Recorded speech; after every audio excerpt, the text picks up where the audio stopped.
Professor Vikant जी, आपको आपको क्या लगता है इस पूरे मामले के अंदर? जो बात नकवी साहब कह रहे हैं कि पार्टीजन तरीका तो बिल्कुल साफ दिखाई पड़ता है, लेकिन जिस तरीके से 7 राज्यों के अंदर रामनवमी के दिन एक तरीके से हिंसा होती है, और जैसा कि आजाद साहब ने कहा, सबको पता होता है कि ये हिंसा क्यों हुई, किस तरीके से होती है, और पहले से अगर इंतजाम होता तो शायद नहीं हो पाता। ये जो समाज के अंदर हिंदू मुसलमान का पोलराइजेशन, जो जहरबाद फैला हुआ है, ये उसका रिफ्लेक्शन है या सरकारों की अपनी असफलताएं हैं? ये मुझे लगता है कि इसमें दोनों चीजें हैं। आजाद साहब जो बात कह रहे हैं, निश्चित रूप से सरकारों की असफलता तो है ही, लेकिन ये जितना भी हुआ है वो बिल्कुल प्रायोजित लगता है। बहुत सारे वीडियो आपको इस तरह के मिलेंगे कि जहां मस्जिदों पर पत्थर फेंके जा रहे हैं। दूसरा, मस्जिदों के सामने बहुत आक्रामक ढंग से नारे लगाए जा रहे हैं, वो मुसलमानों को उत्तेजित किया जा रहा है। तो ये इस बात को, और अगर उसके एवज में अगर कोई प्रतिरोध करता है तो उसके बाद वो पूरी स्थिति दंगों में तब्दील हो जाती है। मुझे लगता है कि ये स्थितियां दरअसल जो आने वाले चुनाव हैं 11 राज्यों के, अभी गुजरात में चुनाव है, उसके बाद अगले साल 9 राज्यों के चुनाव हैं, और फिर 2024 का चुनाव है। तो ये पूरा प्रोजेक्ट है, उस चुनाव के मद्देनजर ये सारी चीजें हो रही। दूसरा ये कि एक और है, करीब 40-35% लोग अभी भी ऐसे हैं जो भारतीय जनता पार्टी के जो हिंदुत्व की पूरी प्रयोगशाला है उसके साथ नहीं है, वो बीजेपी के विरोध में वोट डालते हैं। तो वो कैसे उसका हिस्सा बने, उनको कैसे उसमें शामिल किया जाए, और वो जो डिवीजन की जो पूरी पॉलिटिक्स है उसमें उनको कैसे उस जद में शामिल किया जाए, ये इसके लिए पूरी कोशिश चल रही है। तीसरा, विभाजन तो बहुत पहले से, जैसे गुजरात ही है जहां पे अभी हुआ, तो वहां पे 30-35 साल से भारतीय जनता पार्टी की सरकार है, समाज पूरे तरीके से विभाजित है, लेकिन वो धारा कहीं कमजोर ना पड़ जाए, इसलिए लगातार उसका प्रहसन होते रहना, उसका अभ्यास होते रहना, ये भी जरूरी है। और एक समाज विशेष को ये संदेश देते रहना कि अगर वो कभी भी कहीं खड़ा होगा, सीना तान करके अपने स्वाभिमान के साथ खड़ा होगा, तो उसको दबा दिया जाएगा ऐसे ही।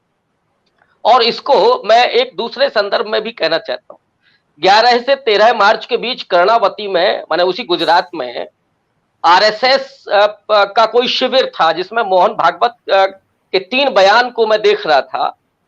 उनका पहला बयान था कि संविधान और धार्मिक आजादी की आड़ में देश में धार्मिक कट्टरता बढ़ाई जा रही है, ये पहला बयान।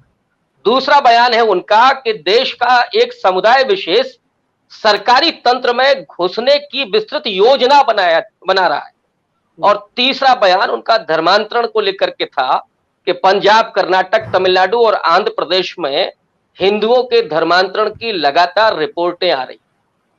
अब ये मार्च में हो रहा है, और उसके बाद आप उसके पहले से लेकर के उसके बाद तक देखिए।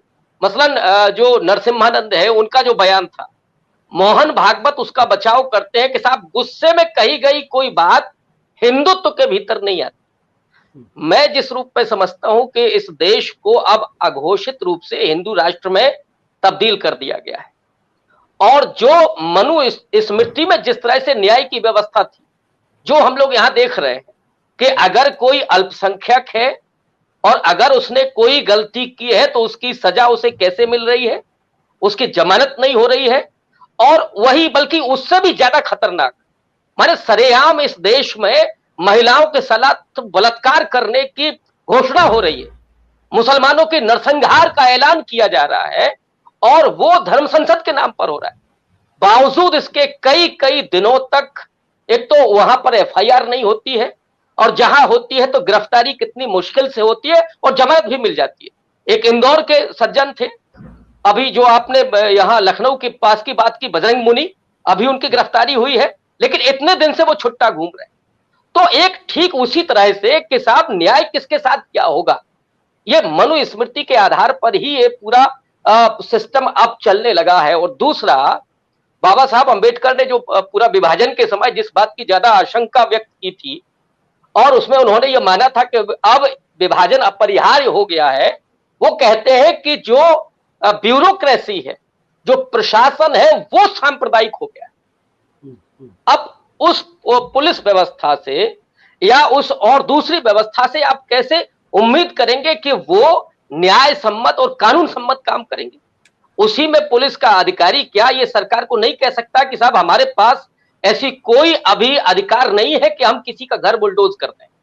लेकिन कोई अधिकारी ये बात कहने की जरूरत नहीं कर सकता।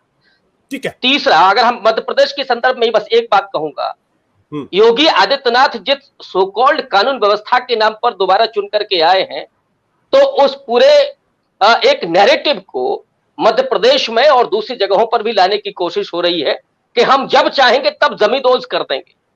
आर्थिक रूप से पूरा रीढ़ तोड़ने की कोशिश हो रही है और उसी को अब दूसरे राज्यों में उसका प्रयोग करने की पूरी साजिश चल रही है। सत्य हिंदी का ऐप डाउनलोड करें गूगल प्ले स्टोर पर।